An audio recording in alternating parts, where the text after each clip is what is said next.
तर पुणे विधान परिषद निवडणुकीत शरद पवारांच्या राष्ट्रवादीचे उमेदवार श्रीकांत पाटील यांनी माघार घेतली आहे आणि त्यामुळे विक्रम काकडे यांची बिनविरोध निवड झाली आहे। पक्षानं आदेश दिल्यानं माघार घेत असल्याचं श्रीकांत पाटील यांनी म्हटलंय। मात्र त्यांच्या या माघारीवरून काँग्रेसचे पुणे शहराध्यक्ष प्रशांत जगताप यांनी टीका केली आहे। विधान परिषदेची ही जागा काँग्रेसनंच लढवायला हवी होती, मात्र राष्ट्रवादीवर विश्वास ठेवून महाविकास आघाडीच्या जागावाटपात ही जागा राष्ट्रवादीला सोडली। ऐनवेळी उमेदवारांना माघार घेतल्यानं आमचा विश्वासघात झाल्याचं प्रशांत जगताप यांनी म्हटलंय।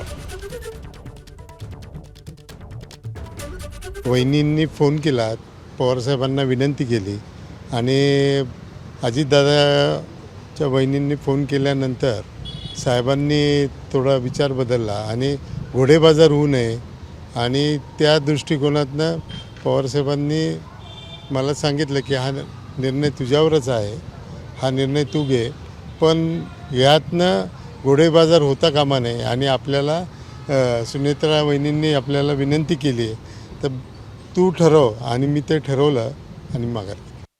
राष्ट्रवादी काँग्रेस पार्टी शरदचंद्रजी पवार पक्षाने पुण्याच्या जागेवर दावा केला आणि महाराष्ट्रातल्या 17 जागेमध्ये फक्त आम्हाला 2च जागा द्या, पुणे आणि साताऱ्याची, अशा प्रकारे मागणी केल्यामुळं काँग्रेस पक्षाने या ठिकाणी मोठ्या मनाने या ठिकाणी ही जागा राष्ट्रवादी काँग्रेस पार्टी शरदचंद्रजी पवार पक्षाला सोडली।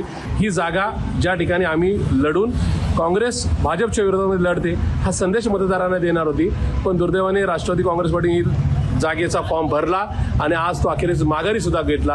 हा आमचा एक विश्वासघात आहे। या ठिकाणी काँग्रेस पक्षाचा विश्वासघात झाला अशा प्रकारची या ठिकाणी आमची समजूत आहे। इथून पुढच्या काळामध्ये काँग्रेस आपल्या स्वबळावर लढण्याचा नारा निश्चित देईल।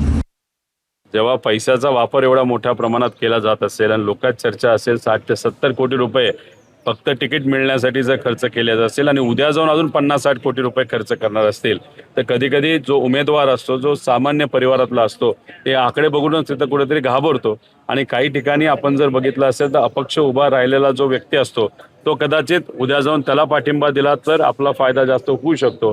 अशा परिस्थितीमुळे काही लोक माघार घेतात आणि काही लोक पाटील सांगितल्यानंतर फक्त पुढच्या उमेदवाराला आपल्याला म्हणजे अपक्ष उमेदवाराला ताकद दिली तर निवडून येतो, अशामुळे माघार घेतात। एबीपी माझा, उघडा डोळे बघा नीट।